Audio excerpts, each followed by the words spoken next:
Bom dia, irmãos. Hoje teremos a lição de número 11 da nossa escola dominical, porque o Evangelho é uma boa notícia. Ela vai falar sobre a evangelização. O tema, na verdade, o papel da evangelização e da providência na conversão de crentes, na composição daqueles que são eleitos desde toda a eternidade, para que possam fazer parte da Igreja de Cristo sobre a terra, para que possam ser transformados à imagem de Cristo, até chegarem à santidade plena, quando o Senhor Cristo voltar, ou mesmo quando nós partirmos. Então, sobre esse aspecto eu gostaria de falar, tratar de aspectos que são significativos, que têm muita relevância e importância na evangelização. Não vamos tratar de matéria nova, mas vamos relembrar verdades que são bíblicas, e a palavra do Senhor é nova a cada manhã. Então, para iniciar o nosso estudo sobre evangelização, eu vou citar uma verdade que é um paradigma, algo que já vai dar início a tudo aquilo que vamos estudar. A estratégia de Deus é usar homens.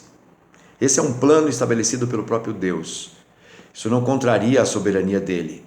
Isso apenas confirma a sua vontade estabelecida, porque foi ele que decidiu que assim ocorresse. Salvar homens através da pregação. Alcançar aqueles que foram eleitos desde toda a eternidade e que serão regenerados pelo Espírito, justificados em Cristo, santificados durante o período da sua peregrinação, permanecerão aqui preservados e estarão junto com Cristo na eternidade. Então, partindo deste ponto, que é a estratégia de Deus usar homens, vamos estudar esses aspectos significativos dessa evangelização, dessa tão importante responsabilidade que o Senhor confia à sua igreja, aos homens. E vamos tratar disso sob o ponto de vista divino. Então eu vou falar do primeiro aspecto, que seria definir exatamente o que é esta evangelização. Os cânones de Dort, que nós já falamos em outras lições, já citamos, quando eles combateram as heresias arminianas, aqueles pontos arminianos que, por conta daquilo, surgiram os 5 pontos da doutrina calvinista, eles afirmam o seguinte: Deus se agradou em salvar seus eleitos por meio da operação do Espírito Santo e pela palavra. É uma definição muito boa de evangelização, aquilo que significa evangelizar. Temos estabelecidos aqui, então, 2 pontos que são também importantes nesta definição de evangelização. Aqueles que foram eleitos desde toda a eternidade serão alcançados pelo limite do pacto da graça, estabelecidos pela pregação, e dentro destes limites haverá então a atuação exclusiva do Espírito Santo naqueles que ele mesmo elegeu desde toda a eternidade, e então agora o Espírito vai trazê-los à vida, vai regenerá-los no tempo determinado, vai ressuscitá-los espiritualmente. Não somos nós que estabelecemos este processo, este método do Senhor para salvar pessoas. É o Senhor quem instituiu e está revelado em sua palavra através desde o Velho Testamento até o Novo Testamento, vamos percebendo que é exatamente assim que funciona. Então esses 2 pontos estão destacados aqui. Primeiro, é o Espírito Santo que regenera. É Ele quem salva, é Ele quem vai trazer a nova vida, o novo nascimento. E Ele faz isso, o Espírito Santo faz isso dentro daqueles limites estabelecidos do pacto da graça que Deus estabelece em Cristo e beneficia os homens. Então estes limites, são estabelecidos pela pregação do Evangelho. Onde houver pregação, ali certamente poderá haver, no tempo oportuno, soberano, determinado pelo Senhor, a atuação do Espírito na regeneração. Temos aqui então a soberania de Deus trabalhando, e temos também a responsabilidade estabelecida nessas verdades que constatamos, como disse, desde o Velho e até se estendendo ao Novo Testamento. Onde houver testemunho, onde houver a proclamação, onde estiver a igreja ali proclamando, o Espírito terá liberdade para agir no tempo que quiser. Isto é determinação soberana do Senhor. É aquilo que estabelecemos e que chamamos de chamamento externo, que é a pregação da palavra, e o chamamento interno, que é a operação sobrenatural do Espírito no íntimo do pregador. É a pregação sincera, a atuação do Espírito do Senhor Deus. Vamos ver isso em Atos, capítulo de número 17, versículos 30 e 31. Atos 17. Diz assim, Atos 17, versículo 30. Ora, não levou Deus em conta os tempos da ignorância, agora, porém, notifica aos homens que todos em toda parte se arrependam, porquanto estabeleceu um dia em que há de julgar o mundo com justiça por meio de um varão que destinou e acreditou diante de todos, ressuscitando-o dentre os mortos. Não levando em conta os tempos da ignorância, agora, porém, notifica aos homens que em toda parte eles se arrependam. E aqueles que forem alcançados pelo Espírito se arrependerão, como temos um exemplo aqui mesmo no livro de Atos, no capítulo de número 16, quando os missionários Paulo, Silas, Timóteo e Lucas saíram nessa segunda viagem de Paulo e foram pregar o evangelho, e então chegando lá no local onde havia uma reunião de mulheres, reunião de oração às margens de um rio, eles foram lá e pregaram o evangelho, este evangelho de Cristo Jesus. E veja no capítulo 16, no versículo de número 14, certa mulher chamada Lídia, da cidade de Tiatira, vendedora de púrpura, temente a Deus, nos escutava. O Senhor lhe abriu o coração para atender às coisas que Paulo dizia. Depois de ser batizada, ela e toda a sua casa nos rogou, dizendo: se julgais que eu sou fiel ao Senhor, entrai em minha casa e aí ficai, e nos constrangeu a isto. É exatamente aqui, temos dois textos que tratam exatamente desta verdade que acabamos de citar. O Senhor vai salvar pela pregação. O Espírito vai agir onde a pregação estiver. Ela vem primeiro, estabelece os limites desse pacto, o Espírito vem e regenera. Tudo ele faz nos méritos desta obra realizada por Cristo Jesus. Bom, esta é a primeira consideração. A segunda consideração são os métodos. E é aqui que os crentes mais se confundem nessa questão de evangelismo. Alguns crentes acreditam que há métodos específicos estabelecidos e pré-fabricados, pré-moldados. E então se encaixam nesta evangelização ou não, porque há os métodos. Mas há uma afirmação de Francisco de Assis que já vem quebrando algumas verdades, alguns paradigmas que estão hoje sendo pregados por aí. Na verdade não são verdades, são anunciações que não têm base, fundamento bíblico. Preguem o evangelho, se preciso usem palavras. Bom, aqui já começamos a estabelecer algumas diretrizes para aquilo que vamos perceber sobre evangelização. Se você olhar para os ensinos da palavra de Deus, você vai descobrir muitas recomendações sobre evangelismo, testemunho e proclamação. Eu vou descobrir, por exemplo, que deveríamos estar o tempo todo evangelizando. Mateus capítulo de número 5, há uma recomendação do próprio Senhor Jesus Cristo, vem do Senhor Jesus, que ele afirma assim, veja só, capítulo 5, versículo 13 e 14. Vós sois o sal da terra, ora se o sal vier a ser insípido, como lhe restaurar o sabor? Para nada mais presta, senão para lançado fora, ser pisado pelos homens. Vós sois a luz do mundo, não se pode esconder a cidade edificada sobre um monte, nem se acende uma candeia para colocá-la debaixo do alqueire, mas no velador, e alumia todos que se encontram na casa. Assim brilhe também a vossa luz diante dos homens, para que vejam as vossas boas obras e glorifiquem ao vosso Pai que está nos céus. Veja, Jesus Cristo disse: vós sois o sal da terra, a luz do mundo. O sal só altera o sabor dos alimentos quando está em contato com estes. A luz só brilha quando aparece e ilumina tudo ao seu redor. Então esta é a função do cristão. A função do cristão é viver desta maneira, evangelizando com a sua própria maneira de viver, com a sua aplicação prática de tudo aquilo que ele aprende de Cristo Jesus, sendo sal, alterando conceitos, evitando a degradação, brilhando, indicando onde estão os erros e indicando o caminho certo. É isso que nós precisamos entender. Vamos para João 17, capítulo 17, versículos 20 e 21. João 17,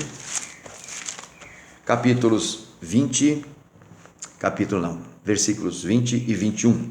Não rogo somente por esses, mas também por aqueles que vierem a crer em mim por intermédio da sua palavra, a fim de que todos sejam um, e como és tu, ó Pai, em mim e eu em ti, também sejam eles em nós, para que o mundo creia que tu me enviaste. Agora nós descobrimos que o nosso testemunho de unidade, de um só sentir, um só pensar, um só crer, testifica também e autentifica o nosso Evangelho de Cristo. Muitos crentes acham que precisam sair evangelizando, falando de Cristo e tudo mais, e se esquecem que a unidade que eles mantêm com outros crentes é também uma forma de anunciação deste Evangelho, a fim de que o mundo, vendo isto, creia que ele também, que Cristo Jesus foi enviado pelo Pai. É assim que nós vamos compreender de que muito pouco vai valer ficar falando do Evangelho, de Cristo Jesus, de salvação, se não há união entre os crentes. Se vivemos em discussões, em brigas, em sentimentos, em rancores, em hostilidades, a nossa evangelização é inócua, é inútil, é vazia. O nosso testemunho fica comprometido.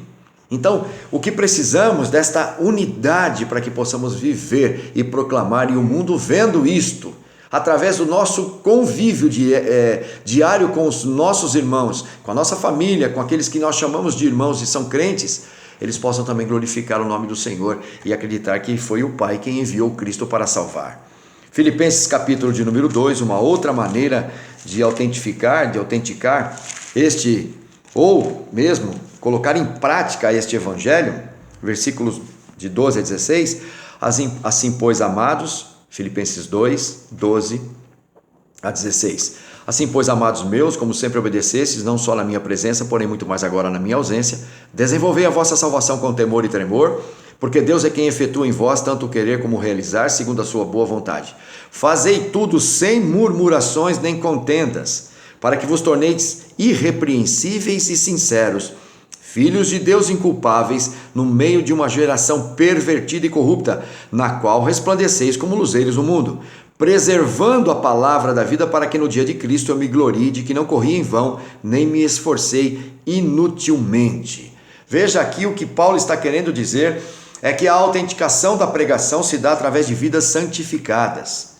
Aqui reside o poder eficiente da genuína pregação do Evangelho. É preciso saber que pouco vai valer ou de nada vai adiantar o nosso falar de salvação, o nosso pregar princípios da palavra de Deus, se não colocamos isso em prática, se as pessoas não são capazes de perceber isto, de mudanças significativas em nossas vidas. Paulo ainda vai apresentar em Colossenses capítulo 4, versículos de 2 a 6, algumas partes essenciais também desta evangelização, que são métodos. Veja lá, capítulo 4 de Colossenses, versículos de 2 a 6. Perseverai na oração, vigiando com ações de graças. Suplicai ao mesmo tempo também por nós, para que Deus nos abra a porta à palavra, a fim de falarmos do mistério de Cristo, pelo qual também estou algemado, para que eu o manifeste como devo fazer. Portai-vos com sabedoria para com os que são de fora, aproveitai as oportunidades. A vossa palavra seja sempre agradável, temperada com sal, para saberdes como deveis responder a cada um. Paulo vai apresentar então nesse método de vida, nesse projeto em andamento de santificação, que somos nós mesmos, partes essenciais que vão cooperar para a manifestação do mistério de Cristo. Oração, primeiro, conhecimento da palavra, para que possamos também falar com ousadia, para que possamos manifestar como deve ser manifestado Cristo. Discernimento, testemunho de vida, que é para que as pessoas, olhando para as nossas vidas, possam saber que nós temos sabedoria nesta nossa vida, que nós temos algo que faz a diferença nesse evangelho. Discernimento, que seria a percepção de aproveitar todas as oportunidades. E depois uma pregação aplicada, encaixada, que não condena, que não julga, mas que proclama o amor. O próprio Cristo disse que não veio para julgar, mas sim para salvar. E nós precisamos ter essa pregação aplicada. Vossa palavra seja sempre agradável, temperada com sal, para saberdes como deveis responder a cada um. Veja, as pessoas é que virão perguntar. Eu me lembro de Pedro depois do Pentecoste, no seu sermão, ele pregou, falou tudo que estava escrito na palavra de Deus, aplicou corretamente, E foi-se embora. Os crentes, as pessoas, aliás, que queriam saber mais, é que vieram procurar. Que faremos então, Pedro, agora? Aí Pedro, então, dá e responde com uma palavra agradável, temperada com sal, com um bom tempero do Evangelho, e atende às necessidades daqueles que estavam ali. Por último, vem missões, irmãos, que é uma questão também, um aspecto de bastante importância e significado sobre evangelização. O que são missões? Não podemos nos esquecer disto. Não vamos deixar de lado. A igreja é enviada para pregar aonde ele está. A missão, eu entendo que missão é levada a outros países, a lugares longínquos, com pessoas específicas, onde serão missionários ali separados, capacitados, preparados para esta parte específica de evangelismo em locais ainda não alcançados.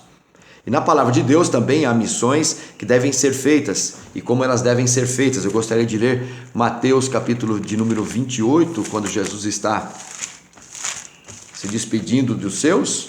Ele vai dizer, instituir aqui, principalmente 2 princípios básicos para essas missões, para aquilo que vamos tratar como missões, como devemos evangelizar, na verdade.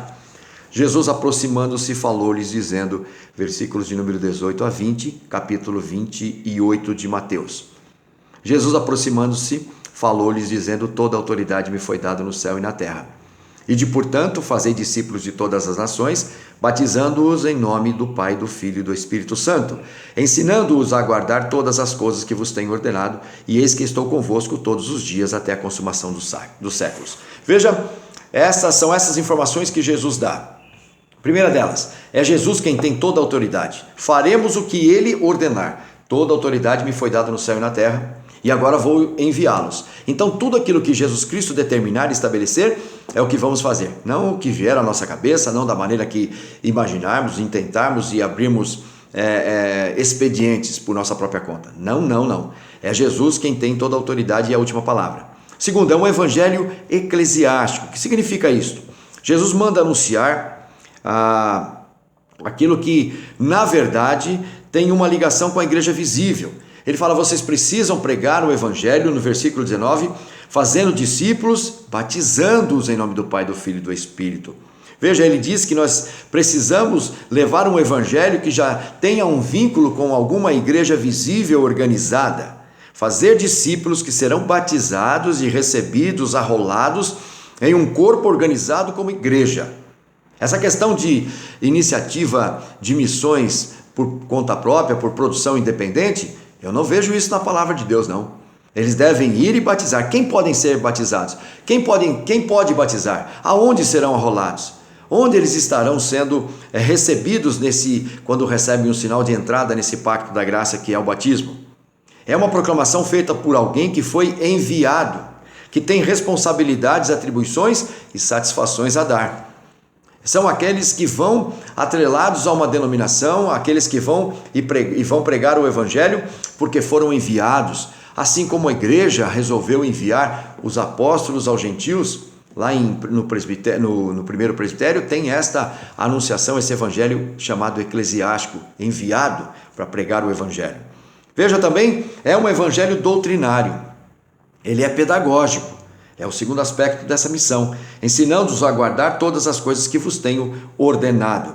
Não vamos pregar aquilo que nos vier à cabeça, não vamos pregar aquilo que achamos, não. É para ensinar o que Jesus nos ensinou, é para ensinar o que Jesus nos ordenou, é para transmitir o nosso corpo de doutrinas, a maneira como cremos. Uma certa feita, um pastor disse que quando ele ia pregar o evangelho, ele se despia de se esquecia de suas doutrinas calvinistas e reformadas e fazia um outro tipo de pregação. Há um erro crasso nessa afirmação e nesta ação.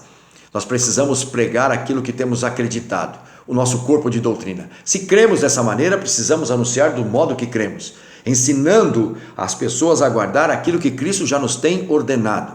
Ligação eclesiástica e doutrinária. Esta é o verdadeiro sentido de se fazer missões. Por isso precisamos entender e fazer da maneira adequada. Quando vamos enviar ou patrocinar ou financiar ou ajudar ou cooperar nesses ministérios de missões, precisamos ter em conta exatamente isso. Estão ligados a uma denominação? Estão ligados a alguma agência que os envia?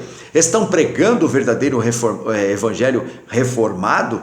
O evangelho da graça, da soberania? Tudo isso precisa ser levado em conta. O nosso conforto é, no final de tudo, e eis que estou convosco todos os dias até a consumação do século. Jesus está conosco, a nossa evangelização se efetiva por conta disso. Sabemos o que estamos fazendo, vamos fazer da maneira adequada,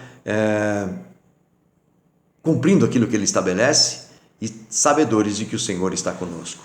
Vamos orar. É muita informação, mas eu tenho certeza o Espírito há de nos lembrar de todas estas coisas. Façamos uma oração. Pai de amor, quando formos enviados a pregar o Teu Evangelho, a anunciar e proclamar tudo aquilo que o Senhor tem nos ensinado e ordenado, que façamos da melhor maneira possível, que estejamos vivendo no nosso dia a dia, com nossa vizinhança ao nosso redor, ou sendo enviados para locais mais distantes, mas que possamos fazer isso tudo de maneira adequada, acertada, segundo o Teu querer e vontade.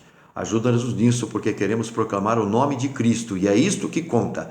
O final de tudo é para a Tua glória, sempre foi. Sempre se tratou de Cristo, ó Pai. Por isso nós estamos interessados em impedir que isto aconteça deste modo. É em nome de Jesus que estamos pedindo e rogando e esperando, e o fazemos no nome dele. Amém.